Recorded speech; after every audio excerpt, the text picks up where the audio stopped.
मुकाशवा की किताब बाब नंबर 19। इन बातों के बाद मैंने आसमान पर गोया बड़ी जमात को बुलंद आवाज से ये कहते सुना कि हालेलुया, नजात और जलाल और कुदरत हमारे खुदा ही की है, क्योंकि उसके फैसले रास्त और दुरुस्त हैं, इसलिए कि उसने उस बड़ी कसबी का इंसाफ किया जिसने अपनी हरामकारी से दुनिया को खराब किया था और उससे अपने बंदों के खून का बदला लिया। फिर दूसरी बार उन्होंने हालेलुया कहा और उसके जलने का धुआं अब्दुलाबाद उठता रहेगा।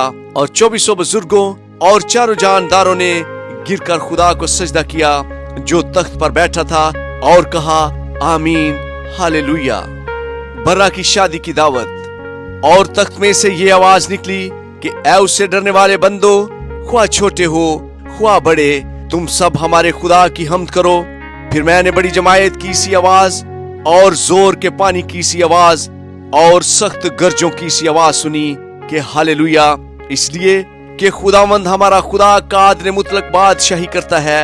आओ हम खुशी करें और नहायत शादमान हो और उसकी तमजीद करें, इसलिए कि बर्रा की शादी आ पहुंची और उसकी बीवी ने अपने आप को तैयार कर लिया और उसको चमकदार और साफ महीन कतानी कपड़ा पहनने का इख्तियार दिया गया, क्योंकि महीन कतानी कपड़े से मुकद्दस लोगों की रास्तबाजी के काम मुराद है।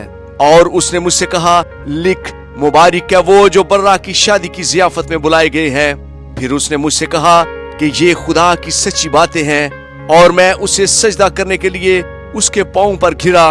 उसने मुझसे कहा कि खबरदार, ऐसा न कर, मैं भी तेरा और तेरे उन भाइयों का हम खिदमत हूँ जो यीशु की गवाही देने पर कायम है।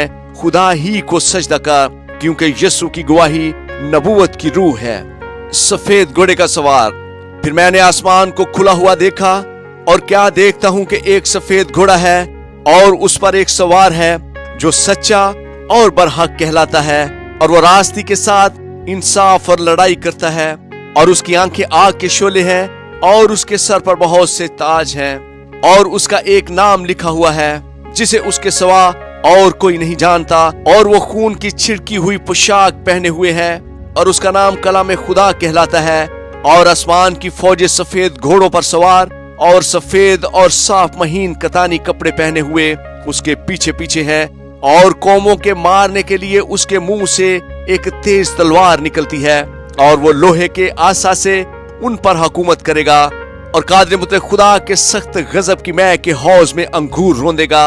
और उसकी पोशाक और रान पर ये नाम लिखा हुआ है, बादशाहों का बादशाह और खुदावंदों का खुदावंद। फिर मैंने एक फरिश्ता को आफताब पर खड़े हुए देखा, और उसने बड़ी आवाज से चलाकर आसमान में के सब उड़ने वाले परिंदों से कहा, आओ खुदा की बड़ी जियाफत में शरीक होने के लिए जमा हो जाओ, ताकि तुम बादशाहों का गोश्त और फौजी सरदारों का गोश्त और जोर आवरों के गोश्त और घोड़ों और उनके सवारों का गोश्त और सब आदमियों का गोश्त खाओ, ख्वाह आजाद हो ख्वाह गुलाम, ख्वाह छोटे हो ख्वाह बड़े।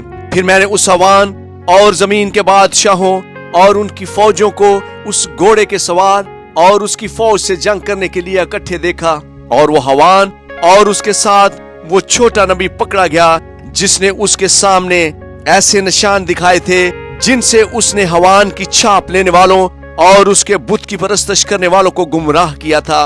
वो दोनों आग की उस झील में जिंदा डाले गए जो गंधक से जलती है, और बाकी उस घोड़े के सवार की तलवार से जो उसके मुंह से निकलती थी कत्ल किए गए, और सब परिंदे उनके गोश्त से सेर हो गए। आमीन।